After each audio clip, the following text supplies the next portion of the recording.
The rise of NPCs is here.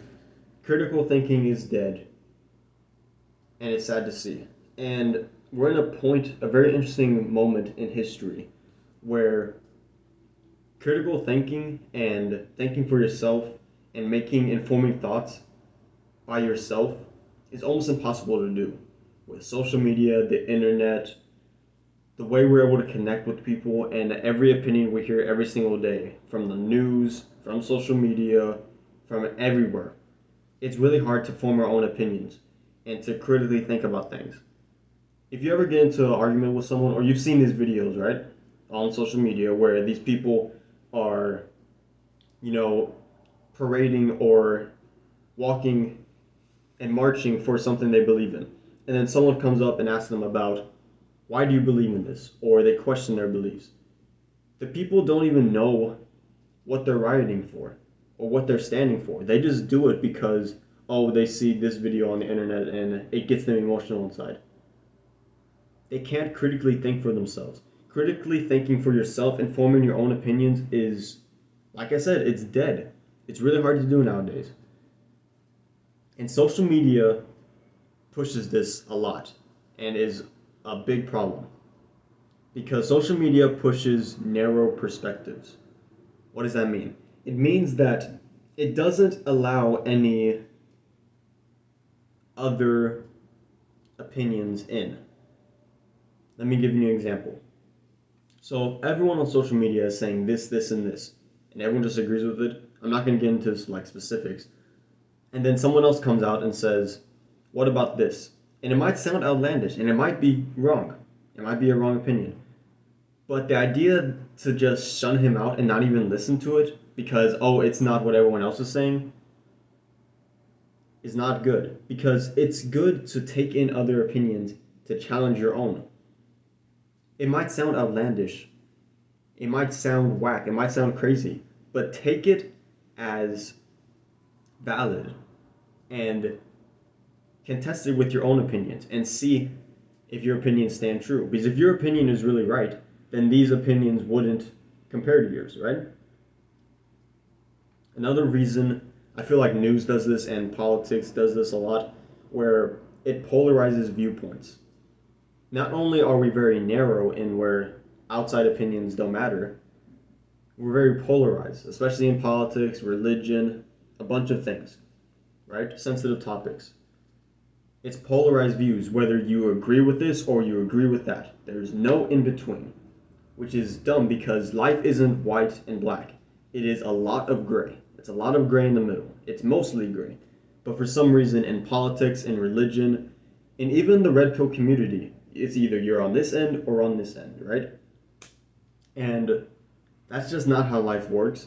And again, it's how politics are. It's how a lot of opinions and sensitive topics are formed, where you're either on this end of the spectrum or on this end. There's no in between.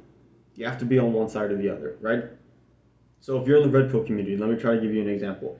If you're in the red pill community and some guy like Andrew Tate says women who have sex a lot is bad, and when men do it, it's just fine. You either fully agree with Andrew Tate or you completely disagree and say that, oh, it's actually bad for men too. Or even, it's worse for men. There's no in between. You can't say, actually, I feel like women who have high body counts and who sleep around a lot is an issue. I also believe that men who do it is an issue. You can't say that though. You have to be on either full Andrew Tate stan or full Andrew Tate hater mode. You can't be in between. And that's a problem. Because if you're in between, again, your voice is almost just shunned out, right? But again, life is just a bunch of gray. It's a bunch of in the middle. Two things can be true at the same time too. You can agree with Andrew Tate and say that women who sleep around a lot is bad, which I agree with. I also agree that when men do it, it is also bad. Maybe not to the same extent, but it is also bad for men. Don't act like it's just not bad for men. It does get to a certain point where self-control and discipline does come into that, and it does affect men if you can't control yourself. Again, I get it, it's different, but it is also bad if a man does it. That's my personal opinion, and that's an opinion that's in the middle. Also, one problem that isn't just social media and the news and all of this, education doesn't teach really critical thinking. Back like when great minds like Socrates, Aristotle, Plato, those guys, the guys you see their busts everywhere, those smart guys, they were critical thinkers. If I'm not mistaken, Socrates was killed because of his beliefs, because they were so out of the ordinary. But critical thinking is what pushes a society even further. How is a society going to grow when everyone's just thinking and feeling and arguing the same thing? Education doesn't teach to think for yourself. It teaches you to think what everyone else is thinking. It doesn't give you an opinion. It just says, oh, in this time of history, this happened, and these were the bad guys, and these were the good guys. And that's that. Don't form your own opinion. That's a problem. Education does not teach to critically think about things.